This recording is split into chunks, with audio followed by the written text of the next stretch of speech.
ചേച്ചിയെ സംബന്ധിച്ചിടത്തോളം അപ്പു എന്ന് പറയുന്നത് മലയാളികൾക്കെല്ലാവരും അപ്പുവിനെ ഒരു സ്ഥലത്തും പിടിക്കാൻ കിട്ടില്ല. അപ്പു സിനിമ കഴിഞ്ഞു, ഞാൻ ധ്യാൻ്റെ അടുത്ത് പിന്നെ സിനിമ കഴിഞ്ഞ് അന്ന് ഡബ്ബിങ് കഴിഞ്ഞിട്ട് പോയാണ്, പിന്നെ തിരിച്ചു വന്നില്ല. ഞാൻ പറഞ്ഞിട്ട് എങ്ങനെയാണ്, എൻ്റെ ഇൻ്റർവ്യൂവിൽ പല ആൾക്കാരും ചോദിക്കുന്നുണ്ട് ഇവരെല്ലാവരും എടുത്തപ്പോൾ അപ്പുവിനെ കൊണ്ടുവരാൻ പറ്റുമോ, അപ്പുവിനെ കൊണ്ടുവരാൻ പറ്റുമോ. പക്ഷേ ഞാൻ എപ്പോഴും അപ്പുവിനെ കൊണ്ടുവരാൻ നടക്കില്ല എന്ന് ഞാൻ ഉറപ്പ് കൊടുത്തു. അപ്പുവിൻ്റെ ഒരു യാത്ര എങ്ങനെയാണ് ചേച്ചി കാണുന്നത്? അപ്പു അന്ന് ചെറുപ്പത്തിലിരുന്ന് ഇങ്ങനെയായിരുന്നു. അവൻ ഇങ്ങനെ ഭയങ്കര ഒരു ഔട്ട്ഡോർ പേഴ്സണാണ്. ട്രെക്കിങ്ങും എനിക്ക് തോന്നുന്നു മോർ ബിക്കോസ് അവിടെ അവൻ പഠിച്ചത് വന്നിട്ട് ഊട്ടിയിലാണ്. അപ്പോൾ അവിടുത്തെ ഒരു ഇൻ്റർനാഷണൽ സ്കൂളാണ്. അപ്പോൾ അവിടുത്തെ ഒരു പിള്ളേരുടെ കൾച്ചർ ഇങ്ങനെ ട്രെക്കിങ് പോവുക, ഹൈക്കിങ്, അങ്ങനെയൊക്കെ ചെറുപ്പത്തിലിരുന്നേ ആ ഒരു ലൈഫ് സ്റ്റൈൽ ആയതുകൊണ്ടായിരിക്കാം അവൻ അവർക്കൊന്ന് ഈ O ലെവൽസ് A ലെവൽസില്ല. അപ്പോൾ 13th സ്റ്റാൻഡേർഡ് കഴിഞ്ഞ ഉടനെ അവനും അവൻ്റെ ഫ്രണ്ടും എൻ്റെ അടുത്ത് അവൻ പറഞ്ഞു, അമ്മ ഞാൻ എന്നിട്ട് ഹിമാലയാസ് ഫുട്ഹിൽസിലോട്ട് ട്രെക്കിംഗ് പോവാണ്. അപ്പോൾ എൻ്റെ ഫ്രണ്ട് ഉണ്ട് ഡൽഹിയിൽ, ഇങ്ങനെ കുറേ ഈ എന്താ പറയുക ഇങ്ങനത്തെ ഒരു അഡ്വഞ്ചർ ടൂവേഴ്സ് ഒക്കെ ചെയ്യുന്ന കമ്പനിയൊക്കെ ഉണ്ട്. അപ്പോൾ അവർ എൻ്റെ അടുത്ത് പറഞ്ഞു, അപ്പുത്ത എന്നെ വന്ന് കാണാൻ പറയാം, നമ്മളുടെ കൂടെ പോവാം. അപ്പോൾ ഞാൻ പറഞ്ഞു, നോക്കാം ഇങ്ങനെ ആൻറ്റി ഉണ്ട് അവിടെ ഡൽഹിയിൽ നിപ്പോ. അപ്പോൾ അവിടെ പോയി അവരെ കണ്ടു, അവർക്കിരുന്ന് എന്തോ ബുക്സൊക്കെ വാങ്ങിച്ചു. അപ്പോൾ അവരും പറഞ്ഞു യു കം വിത്ത് അസ് എന്നൊക്കെ. അപ്പോൾ അവൻ പറഞ്ഞു, നോ ആൻറ്റി നമ്മൾ ഒറ്റയ്ക്ക് പോവും. അപ്പോൾ അന്നേ ഒറ്റയ്ക്ക് പോകാൻ തുടങ്ങിയതാ. അവർ രണ്ടുപേരും പോയി ഹിമാലയാസ് ആ ഫുട്ഹിൽസിലൊക്കെ പോയി. പിന്നെ അങ്ങനെ ഫുൾ ബസ്. അപ്പോൾ അതിൻ്റെയൊക്കെ ഓരോ എന്താ പറയുക ബസ്സിലിങ്ങനെ ഉണ്ടായി, ജീപ്പിൽ ഒരു 10-15 പേര് ഒരു ജീപ്പിലിങ്ങനെ, ഈ ഭയങ്കര വൈൻഡിങ് റോഡ്സും നാരോ റോഡ്സൊക്കെയാണ്. തിരിച്ച് വന്ന് പറഞ്ഞുകൊണ്ട് സാരില്ല, എന്താ വെച്ചാൽ പോണ മുമ്പ് പറഞ്ഞാൽ നമ്മളിവിടെ ഭയങ്കര ടെൻഷൻ അടിക്കും. തിരിച്ച് വന്നിട്ട് ഇതൊക്കെ ഇങ്ങനെയൊക്കെ ഉണ്ടായി, അങ്ങനെ എങ്ങനെയെന്നൊക്കെ വന്ന് പറഞ്ഞു. അപ്പോൾ അപ്പോഴേ തുടങ്ങിയത് അവന് ഭയങ്കര ഇഷ്ടം ഇങ്ങനെ. അപ്പോൾ ഇപ്പോഴും ഇറ്റ് കണ്ടിന്യൂസ്. ഇപ്പോഴും എനിക്കും പിടികിട്ടില്ല അതിനെപ്പോൾ വീട്ടിലുണ്ടാവും എന്ന്. എനിക്കും വന്ന് ഇപ്പോൾ ഊട്ടിയിലിരുന്ന് ഇന്നലെ രാത്രി എത്തിയിട്ടുണ്ട്. 12 മണിയോ 1 മണി എന്തോ ആയപ്പോൾ വീട്ടിലെത്തിയിട്ടുണ്ട്. വരുമ്പോൾ വിളിച്ചു പറയാം, അപ്പോൾ ചേച്ചി ഇവിടെ ആയിരുന്നല്ലോ, വിളിച്ചു പറഞ്ഞു ഞാൻ വീട്ടിലെത്തിയിട്ടുണ്ട്. ഊട്ടിയിൽ എനിക്കറിയാം, ബിക്കോസ് നമ്മുടെ വീട്ടിലാണ് താമസിച്ചത്. ഊട്ടിയിലെ വീട്ടിൽ ഈ അപ്പുവിൻ്റെ ഒരു യാത്രയാണ് നമ്മൾ എല്ലാവരും കാണുന്നത്. എപ്പോഴും എവിടെയെങ്കിലും ഒരു ഫോട്ടോ അപ്പു ഇട്ടാലിട്ടു, അല്ല അപ്പു ഇടുന്നതല്ല, ആരെങ്കിലും എവിടെയും വെച്ച് കണ്ടൊരു ഫോട്ടോ അപ്പുവിനെ കണ്ടുമുട്ടി എന്ന് പറഞ്ഞു. അപ്പു സിനിമയുടെ കാര്യങ്ങൾ വീട്ടിൽ സംസാരിക്കണം. ഇപ്പോൾ ഈ സിനിമയിലേക്ക് വന്നു, അപ്പു പറയാറുണ്ടോ? ആക്ച്വലി അവൻ അവൻ വന്നിട്ട് ആദ്യമൊക്കെ ചെയ്യാൻ ഇപ്പം ഇപ്പം ഞാൻ പറഞ്ഞിട്ടുണ്ട് വൈ ഡോണ്ട് യു ട്രൈ. എന്താ വെച്ചാൽ അവൻ വന്നിട്ട് ഫിലോസഫിയാണ് പഠിച്ചത്. ഓസ്ട്രേലിയ പോയി ഫിലോസഫി പഠിച്ചിട്ട് വന്നു. ഒന്നെങ്കിൽ യു ഹാവ് ടു ഡു, ഇപ്പോൾ BA ആണ് ചെയ്തത്, അത് കഴിഞ്ഞിട്ട് ഫെർദർ പഠിച്ചിട്ട് ഒരു ടീച്ചർ അങ്ങനെ നീ ആവുകയാണെങ്കിൽ ഓക്കെ. ഇത് അതും ചെയ്യുന്നില്ല, ഫിലോസഫി പഠിച്ചിട്ട് വന്ന്. അപ്പോൾ what profession will you take? അപ്പോൾ ഇപ്പം ഞാൻ പറയട്ടെ, ഒരു പ്രൊഫഷണൽ, ഇപ്പോൾ ഒരു ഡോക്ടറിൻ്റെ ഫാമിലി ആണെങ്കിൽ ഇറ്റ്സ് നാച്ചുറൽ. അവർ വന്നിട്ട് പറയും, ഐ മീൻ എല്ലാ ഫാമിലിയിലാവണമെന്നില്ല, പക്ഷെ ഞാൻ കണ്ട കുറേ ഫാമിലി, ഇപ്പോൾ ഡോക്ടേഴ്സ് പേരൻസ് ആണെങ്കിൽ പിള്ളേരും ഏതെങ്കിലും ഒരു കുട്ടി ആ പ്രൊഫഷൻ ഫോളോ ചെയ്യും. അങ്ങനെ എൻജിനീയേഴ്സിൻ്റെ അങ്ങനെ ഒരു ഇതാണല്ലോ. അപ്പം ഞാൻ വളർന്നത് ഒരു ഫിലിം ഫാമിലിയിൽ. എൻ്റെ ഫാദർ പ്രൊഡ്യൂസറായിരുന്നു, ഞാൻ കല്യാണം കഴിച്ചത്, എൻ്റെ ബ്രദറും ഫിലിം ഇൻഡസ്ട്രി.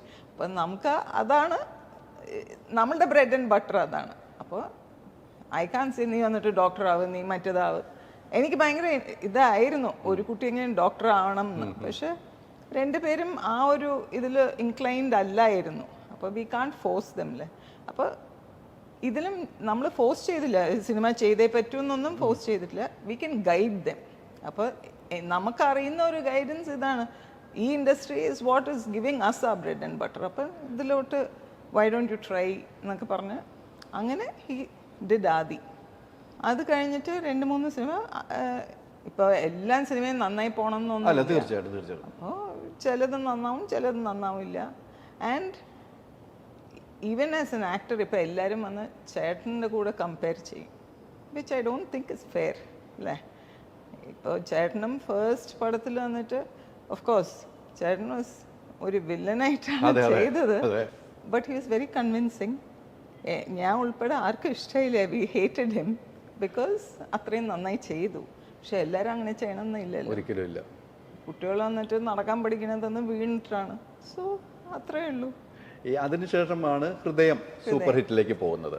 ഇപ്പം വർഷങ്ങൾക്ക് ശേഷം ഈ ഹൃദയം കഴിഞ്ഞിട്ട് വീണ്ടും ഒരു ഗ്യാപ്പെടുത്ത് ഈ ഒരു കൂട്ടുകെട്ടോ വിനീതുമായിട്ട് വിശാഖുമായിട്ട് ആ ഒരു കൂട്ടുകെട്ട് എപ്പോഴും സേഫാണ് എന്ന് തോന്നിയിട്ടില്ലേ? ആണ്. പിന്നെ കംഫർട്ട് ലെവലുണ്ട്. ബിക്കോസ് ഇതിപ്പം സ്റ്റാർട്ട് ചെയ്തിട്ടല്ലേ ഉള്ളൂ ഈ കരിയർ. അപ്പോൾ ഇപ്പോൾ വിശാഖൊക്കെ ഞാൻ വന്നിട്ട് കല്യാണം കഴിച്ചത് പറഞ്ഞാൽ ഞാൻ ചേട്ടനെ ആദ്യം കാണുന്നത് വിശാഖിൻ്റെ പേരൻസിൻ്റെ കല്യാണത്തിലാണ്. അപ്പോൾ എനിക്ക് വിശാഖൊക്കെ ജനിക്കും വരുന്ന എനിക്കറിയാം. ആൻഡ് വിശാഖ് വന്നു വിനീതായിട്ട് മീനിങ്ങനെ കഥ ഒക്കെ പറഞ്ഞപ്പോൾ എനിക്ക് ഭയങ്കര ഇഷ്ടമായി, അപ്പൂനും ഇഷ്ടമായി. പിന്നെ അപ്പോൾ ഇരുന്ന് വിനീത് അല്ലെങ്കിൽ വിനീതിനൊക്കെ ചെറിയ കുട്ടികളായിരിക്കുമ്പോൾ കണ്ടിട്ടുണ്ട്. വിമല ചേച്ചിയായിട്ടൊക്കെ സംസാരിക്കും. വിനീതൊക്കെ അപ്പോൾ ചെറിയ കുട്ടികളല്ലേ, അപ്പം അങ്ങനെ ഒരു ഇൻറ്ററാക്ഷൻ ഉണ്ടായിട്ടില്ല. പിന്നെ അപ്പൂവും മായും രണ്ടുപേരും ഹോസ്റ്റലിലായിരുന്നു. അപ്പോൾ അവർ വന്നിട്ട് തിരിച്ചു വരുമ്പം അമ്മു പ്രിയൻ്റെ ലിസീൻ്റെ പിള്ളേരായിട്ട് ഭയങ്കര നമ്മളൊക്കെ ഒരു ഫാമിലി പോലെ. പക്ഷെ ഇവരിനെ അങ്ങനെ കാണാനൊന്നും we never use to meet. അപ്പോൾ വിനീതിനൊക്കെ ആദ്യമായിട്ട് അപ്പോഴാണ് മീറ്റ് ചെയ്യണം അപ്പു. പക്ഷെ Vineeth such a warm person. അങ്ങനെ ആദ്യമായിട്ട് മീറ്റ് പറഞ്ഞാൽ രണ്ടുപേരും ക്വയറ്റാണ്. അപ്പും ക്വയറ്റാണ്, വിനീതും ക്വയറ്റാണ്. പക്ഷെ പിന്നെ അടുത്തപ്പം പിന്നെ എല്ലാവരും ഒരു ഫാമിലി പോലെയാണ്. പിള്ളേർ വരും വീട്ടിൽ, വിനീതിൻ്റെ വൈഫ് പിള്ളേരൊക്കെ വീട്ടിൽ വരും. സോ ഇപ്പം ഭയങ്കര കംഫർട്ട് സോൺ, ഭയങ്കര ഒരു നല്ലൊരു സ്പേസിലാണ്. ധ്യാനം കാണുന്നത് ഈ തവണയാണ് ഈ ഷൂട്ടിൽ വെച്ചിട്ടാണ് കാണുന്നത്. അദ്ദേഹം പറഞ്ഞു ഞാൻ വിനീതിനൊരു സംശയം, അപ്പുവും ധ്യാനും എങ്ങനെയാകും ഒറ്റ വരവിൽ തന്നെ സിങ്കായി എന്നാണ് പറയുന്നത്. അത് വലിയൊരു സിങ്കിലേക്ക് പോയി എന്നാണ് പറഞ്ഞത്.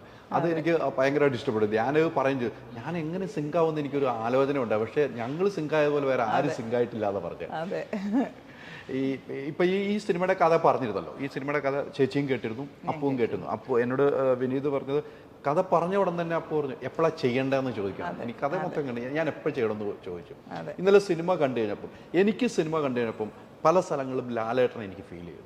പല സ്ഥലങ്ങളിൽ എനിക്ക് ഏറ്റവും ആരും ശ്രദ്ധിക്കാത്തൊരു പോയിന്റ്, ഗസൽ പോലെ പാടുമ്പോൾ ആ കാലിലെ വിരലിട്ടണക്കുന്നത്, അത് എനിക്ക് ഭയങ്കരമായിട്ട് ഉൾക്കൊണ്ട്. അത് ഞാൻ പറഞ്ഞ കറക്റ്റാണോ ചേച്ചി? ആണ്. മോർ ബിക്കോസ് നമ്മൾ എപ്പോഴും പറയും അപ്പുവിൻ്റെ കാൽ വിരലൊക്കെ ടോസൊക്കെ ചേട്ടൻ്റെ പോലെയാണ് അവൻ്റെ കാലിൽ. നമ്മളെപ്പോഴും വീട്ടിൽ പറയും. അതുപോലെ രണ്ടുപേരും ഐലാഷസ് വന്ന് ചേട്ടൻ്റെ പോലെയാണ്. അങ്ങനെയൊക്കെ കുറേ ഇതുണ്ട്. അപ്പം ആൻഡ് ഈ മൂന്നെന്ന് പറഞ്ഞാൽ പിള്ളേരും ചേട്ടനും 3 പേരും ഭയങ്കര മ്യൂസിക്കിലോട്ട് ഭയങ്കര ഒരു റിതമും അങ്ങനത്തെ ഒരു ഇതാണ്. അപ്പം ഈ കാല് വെച്ച് താളം പിടിക്കുന്ന എല്ലാം അത് കാണുമ്പോൾ നമുക്ക് അങ്ങനെയാണ് എനിക്കത് ഫീൽ ചെയ്ത ഒരു സാധനമാണ്. ഇന്നലെ ഞാൻ ആ സിനിമയിൽ ഏറ്റവും നോട്ട് ചെയ്ത സാധനം അതാണ്. മറ്റൊക്കെ മുഖവും ഭാഗവും സൈഡിൽ നിന്ന് നോക്കുമ്പോൾ, പക്ഷേ ഈ വിരല് അങ്ങനെ നോട്ട് ചെയ്യുന്നവർ ഉണ്ടാകില്ല. ഞാൻ ലാലേട്ടനെ കാണുന്നുള്ളതുകൊണ്ട് എനിക്കത് പെട്ടെന്ന് എൻ്റെ മനസ്സിലേക്ക് വന്നൊരു സംഭവമാണ്.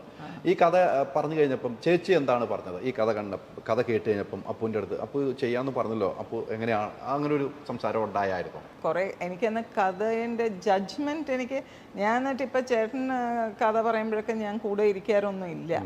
അപ്പോൾ എനിക്ക് അങ്ങനെ ജഡ്ജ്മെൻറ്റ് എനിക്ക് എപ്പോഴും കറക്റ്റ് ആവണമെന്നില്ല. അപ്പവും ഇപ്പോഴാണ് ആദ്യമായിട്ട് കഥ കേട്ട് തുടങ്ങിയിരിക്കുന്നത്. പക്ഷെ ഈ കഥ കേട്ടപ്പോൾ നമുക്ക് രണ്ടുപേർക്കും ഇഷ്ടമായി, നല്ല ഇഷ്ടമായി. അതുകൊണ്ട് തന്നെയാണ്. ലാലേട്ടൻ എന്ത് പറഞ്ഞു? ചേട്ടൻ പടം കണ്ടിട്ടില്ല അല്ലെ? കഥ കേട്ടപ്പം അപ്പൂൻ്റെ അടുത്ത് അല്ല, ചേട്ടനും ഇഷ്ടമായി. പിന്നെ അപ്പൂൻ്റെ ഡിസിഷനാണ് ഫൈനൽ ഡിസിഷൻ. എൻ്റെ ഇന്റർവ്യൂവിലും പറഞ്ഞിട്ട് അദ്ദേഹത്തിന്റെ ഒരു യാത്ര, അദ്ദേഹം എന്നാണ് പറഞ്ഞിട്ടുള്ളത്. അദ്ദേഹം അദ്ദേഹത്തിന്റെ ഒരു യാത്രയാണ്, അദ്ദേഹം അദ്ദേഹത്തിന്റെ യാത്രയാണ്. നമുക്ക് എന്ത് ചെയ്യാൻ പറ്റും? ആ രീതിക്ക് ലാലേട്ടൻ പറയും. പക്ഷെ എപ്പോഴും ലാലേട്ടൻ അപ്പുവിനെ കുറിച്ച് ചോദിക്കുമ്പോൾ ഈ ഒരു ഡയലോഗ് പറയുള്ളൂ. കൂടുതൽ എനിക്ക് ആദ്യമായിട്ട് ചേച്ചിയാണ് ഇത്ര വിശദീകരിച്ച് പറയുന്നത്. എനിക്ക് തോന്നുന്നു ഇങ്ങനെ വിശദീകരിച്ചൊന്നുമില്ല. അത് ആ റൂട്ടിലാണ് യാത്ര. നമ്മൾ എങ്ങനെയാണ് നിർബന്ധിക്കുക ഒരു സിനിമയിൽ അഭിനയിക്കുന്നത്? എനിക്ക് ഈ സിനിമയിലെ ഏറ്റവും വലിയ ഡയലോഗ് ഇഷ്ടപ്പെട്ട ചേച്ചിക്ക് ഉൾക്കൊണ്ട് പ്രണവനെ കാണാൻ പറയുന്നുണ്ടോ, ഒരു സിനിമയില്ല മലേഷ്യക്ക് പോകും എന്ന് പറഞ്ഞ ആ ഡയലോഗ്, അത് ശരിക്കും കുറെ സാധനങ്ങൾ എഴുതി വെച്ച് പറയുന്നത് പോലെ തോന്നിയിട്ടില്ലേ? ഹിമാലയത്തിൽ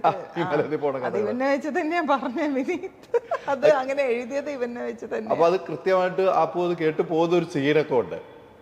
അത് അപ്പുവിനെ വെച്ച് അങ്ങനെ കുറെ കാര്യങ്ങൾ ശരിക്കും എഴുതി വെച്ചിട്ടുണ്ട് വിനീത്. അത് എങ്ങനെയാണ് ചേച്ചിക്ക് കൊണ്ട്? പല ആൾക്കാരും നിവിന്റെ ആണെങ്കിൽ നമ്മൾ പറയണമല്ലോ. അത് വിനീത് വന്ന് എഴുതുമ്പോൾ ഞാൻ ഇന്നലെയും പറഞ്ഞു, വിനീത് എഴുതുമ്പം അത് ആക്ച്വലി ഒരു ആ കോണ്ടെക്സ്റ്റ് വന്നിട്ട് ഇങ്ങനെ ആലോചിച്ച് ഓരോ ക്യാരക്ടറിൻ്റെ ഇത് വെച്ച് അങ്ങനെ എഴുതുന്നതായിട്ടാണ് എനിക്ക് തോന്നിയിരിക്കുന്നത്.